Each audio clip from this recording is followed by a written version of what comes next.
channel Rahel Lima Venture.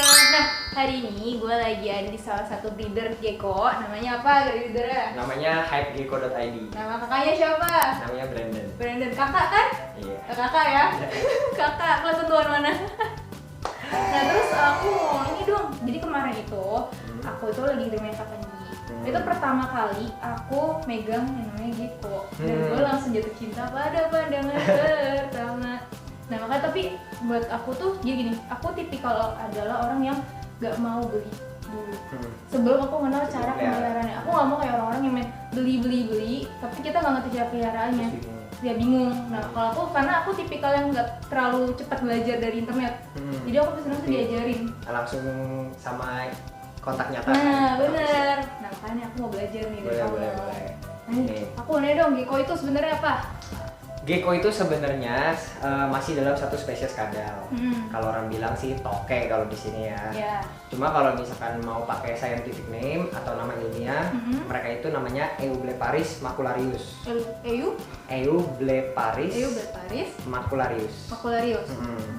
Mereka spesies kadal yang bisa dibilang nggak diurnal, nggak nokturnal juga. Jadi di tengah-tengah, di sore hari.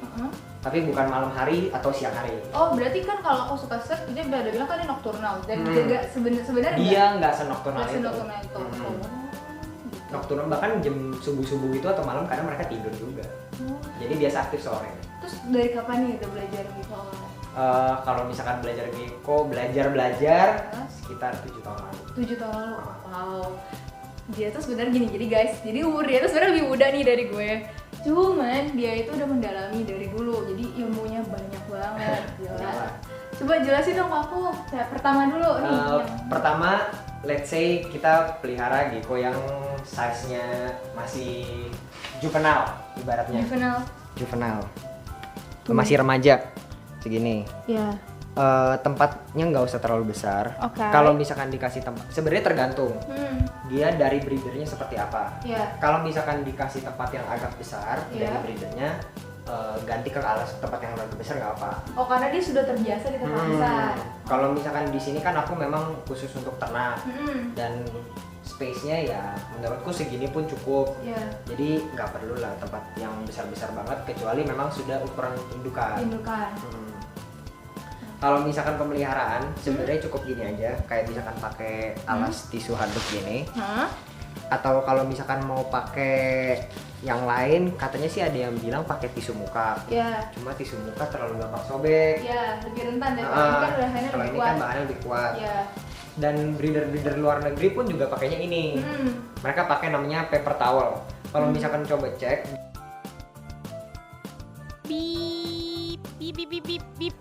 ada namanya tisu handuk. Oh, bilangnya tisu handuk. Tisu handuk. Oh, ketika itu tisu handuk kalau search-nya gitu ya. Kalau misalkan cari-cari di supermarket besar, itu biasa tisu masak sih. Tisu masak. Oh, itu yang biasa di itu Yang kasih buat dapur. Iya, benar buat ya. dapur, buat yang kitchen apa sih dia? Kitchen towel. Kitchen towel. Udah sih. Kalau sisanya opsional. Kalau misalkan mau dikasih tempat minum boleh, water dish. Kalau misalkan dikasih food dish bisa. Kalau mau dikasih keep it simple kayak gini juga nggak masalah. Terus untuk makanannya, kalau gecko tuh biasa makanannya apa? Kalau untuk makanan itu untuk umur baby 0 sampai 2 bulan itu pakai ulet Hongkong. Karena masih mengandung banyak lemak dan mereka butuh nutrisi. Nah nanti seiring berjalannya waktu kita mulai ganti ke jangkrik. Oh berarti kalau misal semakin besar berarti dia makannya mulai ganti ke jangkrik. Karena nutrisinya nggak begitu cuma lemak aja. Jadi cukup untuk gecko yang besar. Oh, itu kaki-kaki jangkriknya harus dicopot atau nggak usah, dikasih aja gitu. Soalnya kalau kasih ikan kan biasanya kalau kayak contoh ikan arowana atau apa, biasa kalau gitu gue copotin dulu tuh kaki yang belakang mau nggak mau kan, kan tajam nggak dia menusuk kan. Kalau itu nggak usah ya? Kalau ini sih nggak usah. Paling pentingnya lagi kita mesti kasih kalsium. Oh kasih kalsium. Itu penting banget. Kalsium. Contohnya? Kalsium bubuk. Oh kalsium bubuk biasa, kalsium powder biasa. Tergantung sih, bisa kalsium powder biasa atau kalsium buat reptil. Oh. Cuma ya rekomen pasti yang buat reptil karena ada vitamin D3-nya. Itu biasa dikasih tuh di bareng sama tempat hatchingnya itu kan? Tergantung. Kalau buat ulat Hongkong bisa ditaruh, kalau misalkan di jangkrik bisa di dusting namanya.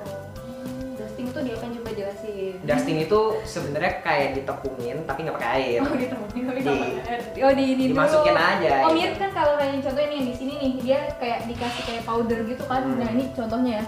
Semacam kayak gini kan. Oh, tapi udah habis ya. Iya udah habis. Itu ada kalsiumnya. Nah sekarang untuk kan tadi kan pemeliharaannya caranya udah. Nah aku coba jelasin dong untuk gecko-gecko yang ada di sini nih. Maksudnya kayak dia kan ada yang kayak snow, ada yang apa jenisnya. Nah boleh dijelasin nggak basic yang biar orang awam nih kayak aku baru tahu gitu. Gini, pembagian dulu ya. Pertama itu ada normal yang non-morph, ada dominan, ada kodominan, resesif, dan polygyn. Oke. Nah kalau dominan itu kita cuma butuh satu indukan buat keluarin di anakannya, sama kayak kodominan. Tapi kodominan ini biasa nggak nongol lagi. Kalau nggak dapet. Kalau misalkan dominan masih bisa dapet. Misalkan kayak Enigma. Enigma walaupun punya Enigma syndrome yang geleng-geleng itu, anakannya bisa tetap jadi Enigma. Tapi nggak geleng-geleng. Nah, kalau misalkan kita kawinin Snow, misalkan Snow sama normal, anakannya bisa jadi Snow dan normal. Tapi kalau yang normal nggak dapet gen Snow-nya. Seperti itu kodominan. Nah, kodominan juga punya special trait. Jadi kodominan campur kodominan yang sama bisa jadi super form. Kira-kira kayak gini. Gimana contohnya? Sabar, aku ada contohnya sih. Nih, kayak gini. Nih, ini Max Snow. Kalau misalkan kita kawinin sama Max Snow lagi, anakannya bisa kayak gini. Nih, Super Snow. Oh. Beda jauh kan? Iya benar beda jauh ya. Ini super formnya. Ntar kalau misalkan Super Snow dikawinin sama ada yang gen Eclipse-nya lagi, muncul lagi. Itu ibaratnya Super Snow Eclipse. Ngetrennya sih namanya Pied. Pied. Pied. Jadi dia lebih putih. Nih. Oh iya. Aku pegang dong. Dia untuk megang gecko itu dia bakal bisa copot gak sih ekornya? Kalau misalkan pegangnya nggak kasar sih enggak ya. Enggak kan ya? Nih. Dulu kan. Kayak, nah ini penting banget nih buat kalian kan Morph Snow lagi naik daun banget, lagi hype banget lah. Hype banget nih. Kalau misalkan kalian mau beli Super Snow, hati-hati bedain label sama Super Snow Eclipse dan Super Snow. Coba jelasin. Kayak misalkan kayak gini, kalian bisa lihat kan, itu Super Snow matanya hitam semua. Kalau Super Snow matanya hitam semua. Nah ini biasanya jadi celah buat seller-seller nakal bilang ini punya Eclipse. Karena Eclipse itu ciri khasnya matanya hitam. Nah kayak gini juga hitam kan? Iya. Kalau ini terbukti punya gen Eclipse karena dia moncongnya putih. Moncongnya putih, kakinya putih, di ujung ekornya putih. Semakin Eclipse-nya semakin kental, ada yang sampai satu badan putih atau kepalanya putih. Bisa semakin mahal. Nah kalau Super Snow biasa, itu dia nggak ada tuh. Oh iya, berarti patokannya dari ciri-ciri fisiknya. Ciri-ciri fisiknya, kakinya itu ada patternnya, moncongnya ada putih, nggak ada putih-putihnya. Tuh ujung ekornya juga ada motifnya semua. Nah, apalagi harganya sekarang kan lagi lumayan kan. Kasian banget kalau misalkan yang baru pelihara nggak bisa bedain, terus di label Super Snow Eclipse padahal cuma beli Super Snow. Untuk pasarannya biasa harganya di berapa sih kalau yang ini? Kalau untuk Super Snow, sebenarnya harga gecko itu sangat fluktuatif. Tergantung demand-nya di banyak di mana. Kalau misalkan contoh sekitar 2 tahun lalu, Sunglow itu harganya bisa sampai 1,5 juta, 2 juta. Cuma sekarang harganya pun udah jatuh. Karena sekarang lagi ngetrennya Snow. Semua mau Super Snow Eclipse. Pokoknya mau lomba-lomba deh, semua pada cetak Snow, pada cetak yang patternless. Nah sekarang untuk harga Snow sendiri udah hampir di 1 jutaan ya. Kalau yang Pied itu dari 1 jutaan sampai ke masih tetap di sekitar situ aja ya? Unlimited. Kalau misalkan barang hobi sih unlimited. Oh, jadi buat kalau pemula, kalau misalnya buat pemula langsung, menurut kalian kan banyak orang nih bilang kayak gue mendingan tuh kalau pemula tuh belinya basic dulu deh. Coba sebagai hobi yang sudah hobi banget nih sama reptil gitu. Sebenarnya enggak juga. Tapi kalau untuk Super Snow, bahkan aku nggak begitu rekomen untuk yang baru pelihara. Kenapa? Karena Super Snow ini beberapa ada fasenya mogok makan. Oh, sama kayak ball python suka mogok makan. Itu ada fasenya. Ada fasenya dia untuk morph yang ini. Gitu. Kayak sama kayak buat kalau Enigma nggak rekomen juga buat pemula karena Enigma syndrome. Kayak misalkan coba let's say ambil ini ya. Nih.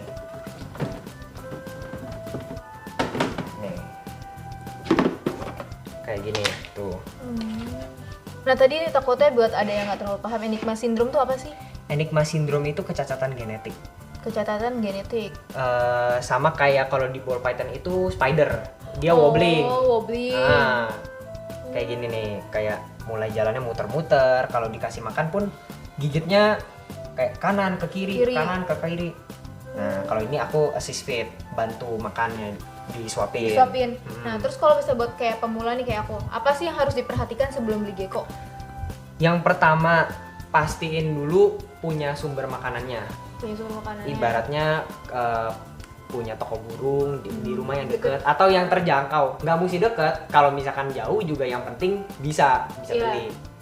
Yang kedua, pastiin punya kandangnya. Kandangnya nggak usah repot. Tempat kayak begini menurutku udah paling the best. Cuma memang nggak begitu estetik untuk dilihat. Semua preference masing-masing. Kalau mau pakai gex atau mau pakai tempat plastik gini bebas. Sebenarnya kan itu karena kan juga breeder kan. Maksudnya kalau misalnya orang buat penikmat, bisa kayak cuma punya 1 atau 2 mungkin dihias-hias kayak gitu, fine kan? Fine. Syndrome. Kalau ini ada bawa gen tumor. Makanya masih ada apa ya dibilangnya pro and kontra. Ya, pro dan kontra. Tapi buat nggak 100% pasti keluar tumor, kayak ini bersih. Ini nggak ada tumor sama sekali. Tahu dari mana sih kalau ada tumor biasanya di mana? Beda, banyak. Kadang ada di badan, ada di kepala, ada jentulan-jentulan gitu. Iya, jentulan. Beda-beda sih kalau misalnya. Nah, aku tuh cuma nasi kira. Nah, itu dia. Warnanya memang cantik. Nih, kalau dikawin sama Snow, inilah hasilnya. Oh my god, itu serius deh, itu cantik banget. Nih. Kok cakep sih? Morphnya. Aku suka ya. Karena efek dari lemon frostnya. Makanya karena bagus dari dia ngefek dari gennya, masih ada aja orang yang mau breed. Itu. Kalau aku kan emang karena maksudnya baru pemula banget ya aku tahu tentang gecko. Jadi tuh aku kalau ngeliat sesuatu tuh kayak ngeliat gecko ini dari warna. Color. Nah, kalau untuk kita tahu nih, misalnya kayak kan kalau kita pemula tuh juga kadang beli gecko dari beberapa tempat misalnya. Tapi kayak ini bagus nih, tapi kita sebenarnya nggak tahu kan sebenarnya yang paling bagus tuh yang kayak gimana gitu. Kalau misalkan baru mulai, carilah yang tidak bikin dompet seret dan enak di hati. Aku selalu rekomen ke orang buyer aku selalu kayak gitu. Mau cari gecko tapi masih bingung mau cari yang kayak gimana. Ya carilah yang nggak bikin kantong seret tapi kita demen liatnya. Jadi nggak harus yang kayak morph ini, nggak usah. Nggak harus kan?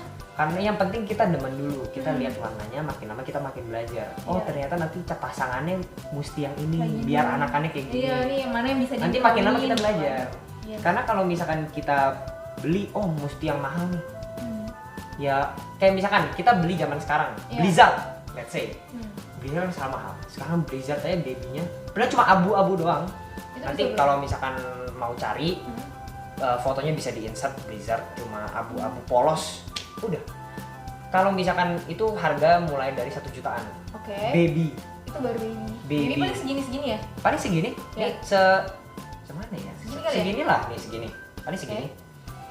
Itu udah 1 jutaan. Dan gennya resesif. Jadi kalau misalkan dikawin dengan morph apapun yang non-head Blizzard atau dengan yang genetiknya nggak ada Blizzardnya, ya nggak akan keluar. Jadi ya investasi bodong. Nggak bodong sih, anakannya head Blizzard. Cuma kan kita maunya keluar Blizzard. Iya, benar. Jadi ya kalau memang mau cari, kalau memang udah serius, mau breed nih. Mau breed, ya di luar hobi itu di luar hanya just hobi di luar cuma pelihara doang. carilah genetiknya, belajar banyak kok di Mort Market, di YouTube sekarang pun banyak. Udah banyak sekarang tuh banyak banget ilmu-ilmu yang bisa di YouTube juga banyak breeder bikin video soal leopard gecko. Nah makanya ditonton terus, apalagi YouTube gue harus ditonton terus, banyak ilmunya nanti dicariin terus ilmunya. Nah terus kalau untuk si gecko ini kalau misalnya nih buat pemula gitu, sebenarnya pegang-pegang biasa langsung ambil bisa kan? Nggak masalah. Cuma yang paling kita perhatiin kalau untuk pemula itu biasa jangan pegang ekor dulu. Jangan pegang ekor. Karena biasa pemula ada sih yang pegang ekor. Buat yang udah biasa mungkin. Karena udah tahu sekuat apa ekor geckonya. Kalau buat pemula kan mungkin masih bingung tenaga semana pencetnya. Iya benar. Tenaga semana tariknya. Sebenarnya nggak masalah nih kita pegang ekor. Tarik langsung tempel gini, nggak masalah. Cuma untuk pemula lebih rekomen dari depan sini kita kasih tangan, kita dorong pelan-pelan. Nah, bisa kita raba. Nah, gitu. Tapi kalau dari tangan orang dia tinggal diginin aja kan, nyambung bisa kan? Nah, the safest way itu seperti itu, paling amannya seperti itu. Lucu banget ya. Gue tuh suka banget soalnya warna-warna terang-terang kayak gini tuh, kayak eye catch banget gak sih, kayak eye catching. Kalau misalkan aku juga demennya lebih yang terang. Lebih terang. Kalau misalkan snow sebenarnya nggak begitu demen, cuma permintaan pasar lumayan besar. Iya. Jadi ya mau nggak mau. Karena selera orang kan beda-beda. Selera orang. Kalau apalagi tuh untuk seorang breedingan gitu, emang harus mengikuti pasar gitu kan. Karena banyak permintaan dan banyak selera orang beda-beda gitu. Yang apa lucu banget. Ada apa lagi nih yang istimewa di sini? Istimewa di sini ada ini sih. Yang mana yang istimewa dong? Aku mau lihat dong istimewaan. Aduh. Ini aku berantakin ya? Iya nggak apa-apa. Ada ini. Oh my god, itu terang. Ini kalau misalkan orang yang nggak ngerti dan baru ngerti, ya cuma ngeliat ini, oh S1CTB. Ini kalau S1CTB itu Super Hypo Tangerine Caretail Baldi. Harganya pun nggak mahal. Tapi ada sesuatu nih. Kenapa? Lihat matanya, coba. Itu matanya kenapa? Matanya ada hitamnya, jadi dia bawa gen Eclipse. Oh iya. Ini projectku. Ini S1CTB Eclipse. Ih. Nah. Ini galak gak? Enggak. Kan? Ih, apa ini lucu banget.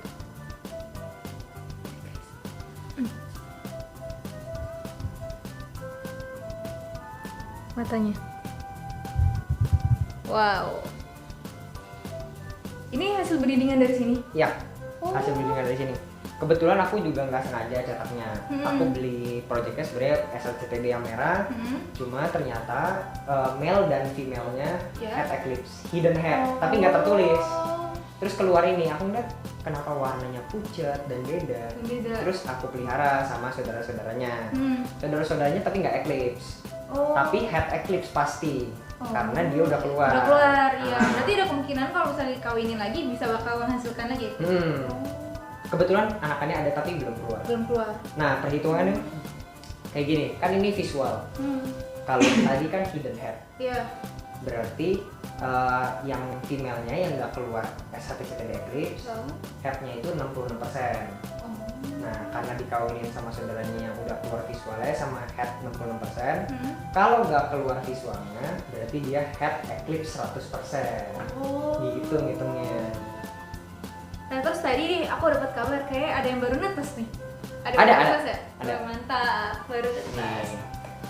Mana yang baru netes? Nih, boleh dilihat nih. Nah. Ya ampun, lucu banget. Ini kalau baru netes ini hari ini? Baru netes tadi pagi. Wow. Ukurannya juga udah lumayan besar. Ini baru netes guys. Nah ini kalau telur-telurnya kayak gini ya? Aku inkubasi pakai biasa, belum ada inkubator karena menurutku kalau pakai inkubator ngeri error. Waktu itu soalnya temanku pernah ada yang pakai inkubator. Error. Suhunya langsung naik, jumping dari 40 sampai 60. Kalau telur-telur gini nggak boleh dipegang kan? Atau nggak masalah. Oh nggak masalah. Pegangnya nggak apa-apa. Oh gitu. Gue mau pegang dong, belum pernah pegang telur. Telur belum. Lucu banget sih. Tapi hati-hati. Iya.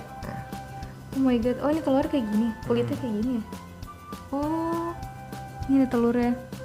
Oh ini pasti kamu tandain ya, mana yang mana atau gimana? Kalau misalkan tandain di atas sih.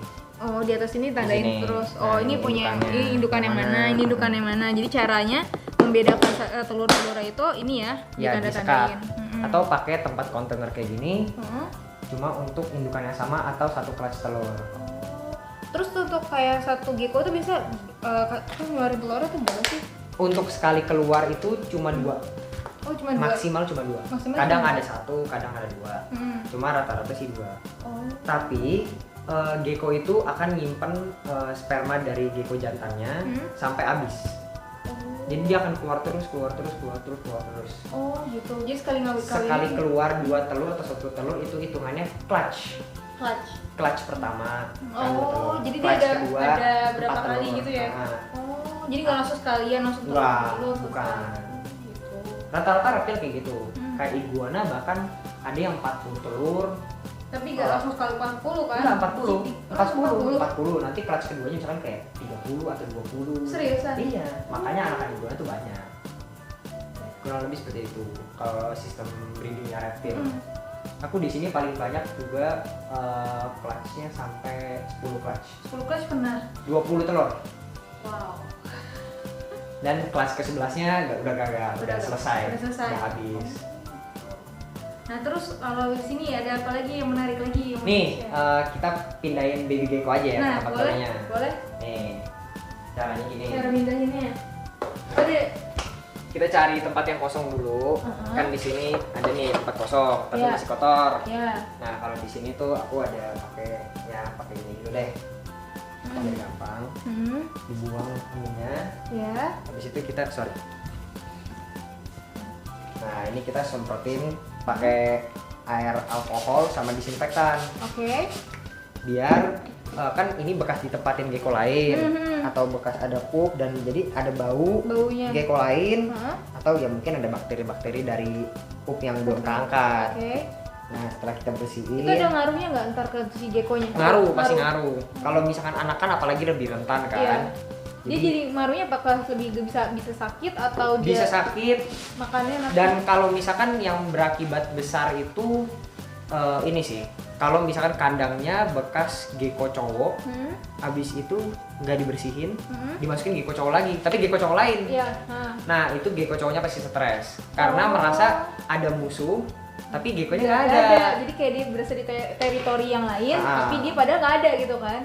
Udah habis itu kita tinggal ambil ini, tisu handuk 1 biji, udah di spray. Oh, jadi dia harus dibasah. Kalau Masih butuh lembab dia Oh, soalnya. kalau masih baby, jadi dia masih butuh lembab ya. Masih harus di spray. Nah, kita pindahin deh. Pindahinnya itu dipegang atau dibiarin dia keluar? Aku sih biasa colek-colek aja. Oh, biar keluar ya. Nah ini nih, kalau misalkan yang lagi dijual sekarang ini, Oh, ini yang lagi dijual. ini sama ini. Nah, loh. Aduh, gua kalau kayak gini tuh suka hilaf gitu loh. Jadi kalau aku nanya kesiaran harga di sini boleh nggak sih? Boleh. Boleh ya. Nggak apa-apa kok. Aku share ya. Kalau misalkan kisaran harga itu, Di aku range-nya. start dari harga 100 ribuan. Tapi tergantung geckonya juga, Oke. kualitasnya kayak gimana, ukurannya seperti gimana, sampai jutaan sih. Sampai jutaan. Nah, untuk kalau yang di sini lagi di sale nih. Aku kepo nih. Kalau untuk Rata-rata yang di berapa sini, nih? Yang udah di 3 di sale ini. ini 500-an, 500-an. ini 600-an, Oke. ini 700-an. Bedanya? Bedanya ya kelihatan lah dari visual. Iya, Kalau visual. misalkan ini kan nih yang ini dulu nih, yang 500-an. Ini Bell Red Stripe namanya. Oke. Kalau kita lihat dia ininya nggak begitu tebel. Oke. Nih, dibandingin sama ini yang 700-an. Oke. Ini kan rapi banget tuh. Nanti ketika dia semakin besar akan tetap begini atau enggak? Akan tetap kayak gini. Akan tetap kayak gini ya? Cuma sebenarnya kalau misalkan udah seukuran kayak gini nggak jauh-jauh. Kecuali beli dari kecil banget kayak yang tadi baru lahir, nah itu biasa kan berubah jauh. Nah ini aku kayak saatnya untuk mempertimbangkan untuk membeli atau tidak. Oke, jadi gue tutup aja di sini, gue closing. Thank you udah mau bantu aku share di sini, udah ngajarin aku banyak hal. Oke, jangan lupa untuk subscribe video ini, anti skip iklan, dan jangan lupa untuk follow Instagramnya @hypegecko.id. @hypegecko. See you guys on next video.